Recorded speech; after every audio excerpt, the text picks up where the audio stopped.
Hey, what's up guys, and it's official time. The hottest and one of the most awaited phones of the years are coming: the OnePlus 8, OnePlus 8 Pro, and OnePlus 8 Lite. OnePlus has officially confirmed that all models will have 5G. This is a huge move indeed, similar to what Samsung did with their flagship phones, but obviously the price with the OnePlus devices are going to be cheaper. Especially with the 5G OnePlus 8 Lite, it could be one of the cheapest 5G phones on the market. As for the higher OnePlus 8 and the 8 Pro model, they will definitely be more expensive than the last year's offering, as being confirmed by the CEO himself. But thank the Lord, he also assured that the device will not gonna reach the price of $1,000, so it's still gonna cost less than that. So my guess is that the 8 Pro model could cost $800 or $850, whereas the non-Pro model could start at $750 and $500 or $550 price for the OnePlus 8 Lite model. As for their release, these devices are scheduled to come to the market in the month of April, but because of current situation that is going on,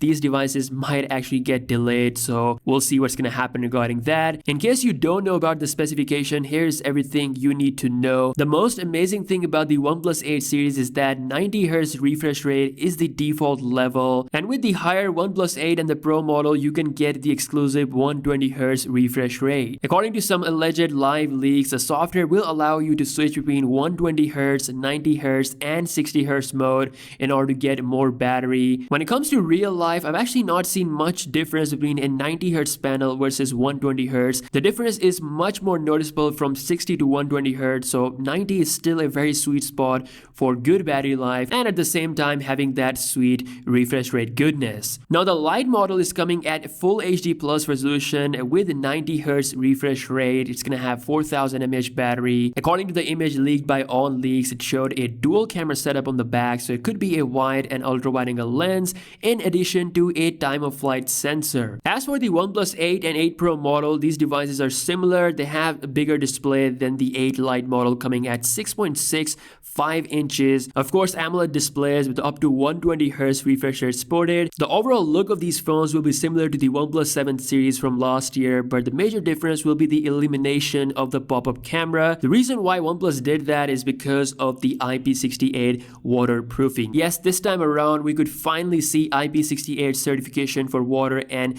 dust resistant. The Pro model is expected to go next level by offering the highest wireless charging capability, which is 30 watts, and up to 50 watts of cable charging, which is insane. The recent Oppo Find X2 Pro has 65 watts of fast charging, so as you guys already know, these are sister companies, so it's not going to be surprising if OnePlus does bring 50 watts of cable charging with the Pro model, and of course 30 watts of wireless charging is very impressive indeed. The 120Hz display is official as well. It could be exclusive to the Pro model, although according to multiple sources, 120Hz display could also come to the OnePlus 8 model. We have a 4500 mAh cell on the Pro model, which is the highest battery size that OnePlus has ever offered with its flagship phone, so you're definitely getting that big juice, and it can also gain support up to 50 watts of fast charging. Now there's a special MEMC chip with these displays. They are there to upscale the frame rate of the videos that you're going to be watching, so this could actually be a game changer software slash hardware technique that can make a real difference. The content refresh rate being upscaled is something that's gonna make the whole experience even better. Now as for the camera specs, these are completely based on rumors. We could see a high resolution 64 MP sensor with the Pro model, in addition to ultra wide angle lens, zoom, and DOF sensor. The OnePlus 8 is rocking similar stuff with a 48 megapixel main lens and missing a DOF sensor, whereas the Lite model could only rock 2 lenses with wide and ultra wide angle option. All in all, these devices are looking extremely amazing. Once again, these devices could be the phone of the year devices. The Lite model is looking really impressive as well. Let me know your thoughts in the comment section below. Do you think that this could be another year where OnePlus could bring phone of the year level devices? And yeah, if you guys don't know already, be sure to enter my Galaxy S20 and S20 Ultra giveaway. Link for that is in the description, and as always, I'll catch you guys in the next one. Peace out.